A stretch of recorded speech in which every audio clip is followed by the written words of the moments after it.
அன்பான தேவனுடைய பிள்ளைகளுக்கு இயேசுவின் நாமத்தில் நன்றியை தெரிவித்துக் கொள்கிறேன்.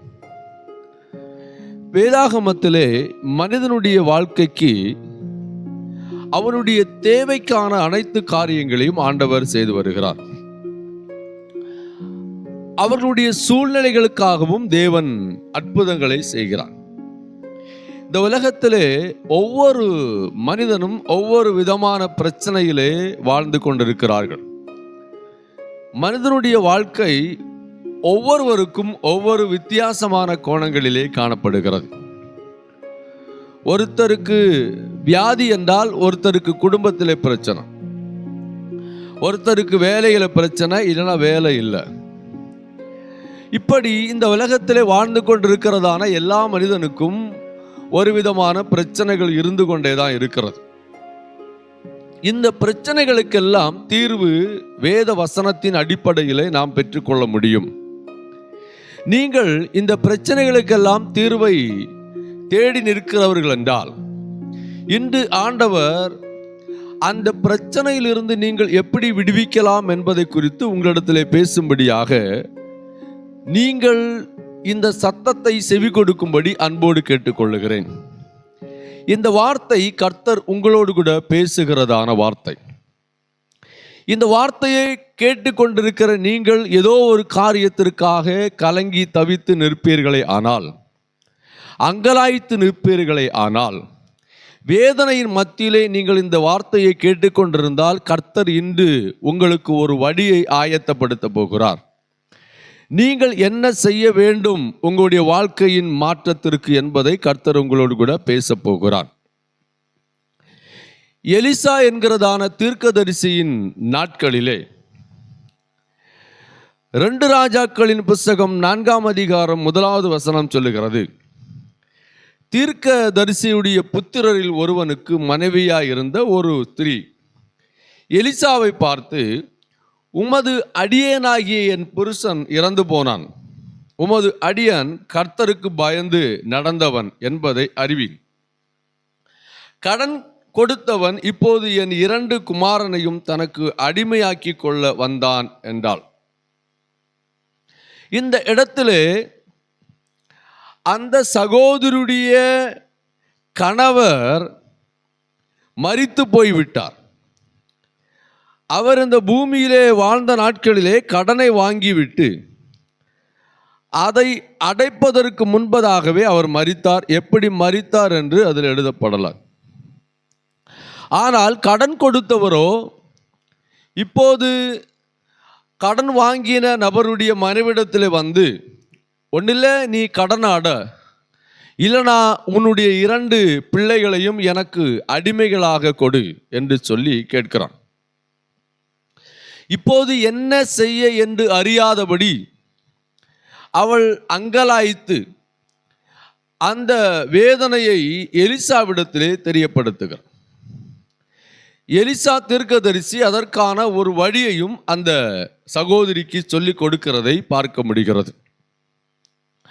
பிரியமான தேவனுடைய பிள்ளைகளே, உங்கள் வாழ்க்கையில் என்ன செய்ய என்று அறியாதபடி தவித்து நிற்கும்போது நீங்க போக வேண்டிய ஒரு உணவு இருக்கிறது, அதுதான் தேவனுடைய சமூகம்.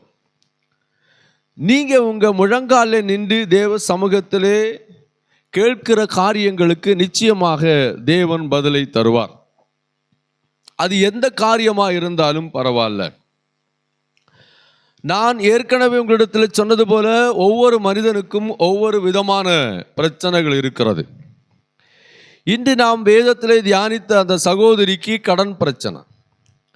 கடன் பிரச்சனையிலிருந்து எப்படி விடுதலை பெற, கடனை எப்படி அடைக்க, அதுக்கான நிர்வாகம் என்ன, ஒன்றும் தெரியலை. எலிசாவிடத்திலே போன போது எலிசா கேட்கிறா, உன்னிடத்தில் என்ன இருக்கிறது? 2வது வசனம் சொல்லுகிறது, எலிசா அவளை நோக்கி, நான் உனக்கு என்ன செய்ய வேண்டும்? வீட்டில் உன்னிடத்தில் என்ன இருக்கிறது சொல் என்றான்.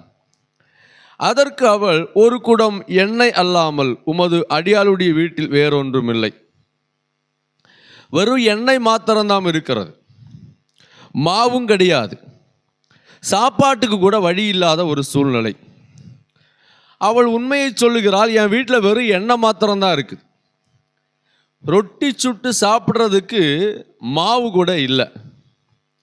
ஒருவேளை இருந்திருந்தால் அவள் சொல்லியிருப்பாள் கொஞ்சம் மாவு இருக்கு என்று. இப்போ இந்த எண்ணெய் மாத்திரம்தான் இருக்கிறது. இந்த எண்ணெயை வைத்து என்ன செய்ய?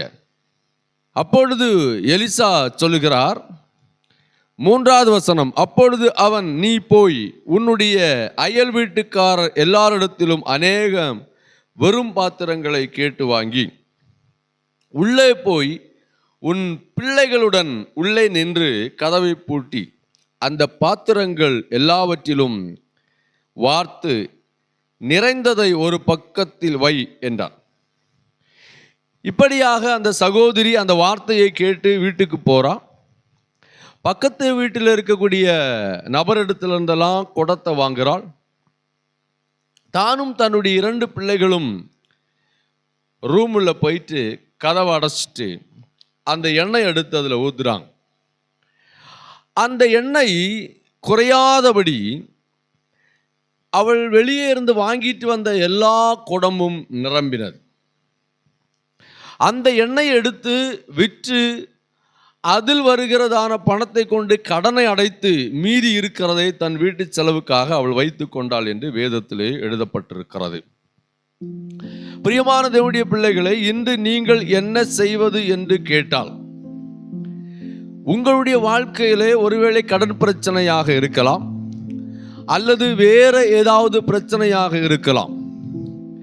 நீங்கள் செய்ய வேண்டியது ஒன்றுதான். இங்கே பக்கத்து வீட்டில் போய் குடத்தை வாங்கிட்டு வந்து அந்த அறைக்குள் இருந்து அவர்கள் ஊற்றினார்கள். கர்த்தர் சொல்லுகிறார், நீங்கள் உங்கள் அறை வீட்டுக்குள் பிரவேசித்து அந்தரங்கத்தில் இருக்கிறதான பிதாவை நோக்கி கூப்பிடுங்கள், அப்பொழுது அவர் வெளியரங்கமாக உங்களுக்கு பதில் கொடுப்பார். நீங்க ஒரு அற்புதத்தை எதிர்பார்க்கிறீங்களா? உங்க வாழ்க்கையில ஒரு மாற்றத்தை எதிர்பார்க்கிறீங்களா? உங்கள் சூழ்நிலைகள் மாற வேண்டும் என்று சொல்லி விரும்புகிறீர்களா? ஒருவேளை குடும்பமாக இருப்பீர்களே ஆனால் தேவ சமூகத்திலே நீங்கள் முழங்காலில் நின்று கேட்க ஆரம்பிங்க. கர்த்தர் பதிலை கொண்டு வருவார். நீங்க செய்ய வேண்டியதை செய்ய வேண்டும்.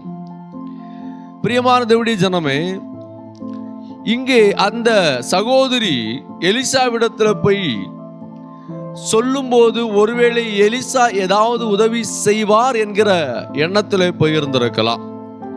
இல்லைனா எலிசா ஏதாவது அற்புதம் பண்ணி அந்த கடனை அடைக்க ஒரு நிர்வாகத்தை உருவாக்கி கொடுப்பார் அப்படின்னு கூட நினைச்சு போயிருந்திருக்கலாம்.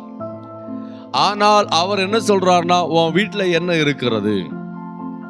பிரியமான தேவனுடைய பிள்ளைகளே, உங்க வீட்டிலே ஜெபம் இருக்குமானால், உங்க வீட்டிலே வேத வாசிப்பு இருக்குமே ஆனால், உங்க வீட்டிலே குடும்ப ஜெபம் இருக்குமானால், நீங்க குடும்பமாக கர்த்தருக்கு பயந்து இருப்பீர்களே ஆனால், நீங்க இருக்கிற இடத்திலே முழங்காலில் நின்று ஜெபியுங்கள்.